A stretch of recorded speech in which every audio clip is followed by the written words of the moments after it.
Hello বন্ধুরা, আজকে কিন্তু চলে এসেছি বিকেলবেলাতে লালবাগে। আর লালবাগে একটা কাজ রয়েছে, আর এসেছি কিন্তু এই সাগনিক হোটেলে। তো আমার কাজটা কিন্তু এখানেই হবে।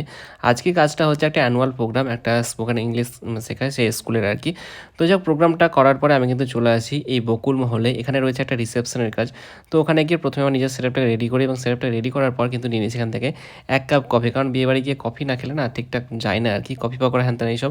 তো যাক, কফি করার পর আমি কিন্তু আবারও কাজ শুরু করি। কাজ শুরু করার সময় দেখি যে এখানে যা পড়ে গেছে, বিরাট একটা লাইন, মানে লম্বা একটা গ্রুপ ফটো এখানে হবে। আমি তো ভাবছিলাম যে 30ভাবে কী করে করব, স্পেসও খুব একটা বড় ছিল না। তো যা হোক, কোনোরকমভাবে আমি এই শটটা নিই, এবং তারপর কিন্তু এখন কিন্তু চলছে আপাতত সিঙ্গেল ডুয়েট শট, এটা কিন্তু চলছে। তখন বাজে প্রায় রাত্রি 1টা থেকে 1:30টা হবে। তো যাই হোক, সেই মুহূর্তে আপাতত সিঙ্গেল শ্যুট এবং ডুয়েট শ্যুট দুটোই কভার করলাম। তো চলো বন্ধুরা, আজকে শ্যুটের মাধ্যমে ভিডিওটাকে এন্ড করলাম। যদি তোমাদের ভিডিওটি ভালো লাগে থাকে তাহলে অবশ্যই ভিডিওটিকে লাইক, কমেন্ট, শেয়ার এবং চ্যানেলটিকে সাবস্ক্রাইব করে দিও। চলো টাটা, দেখা হচ্ছে কিন্তু তোমার সাথে নেক্সট কোনো ভিডিওতে।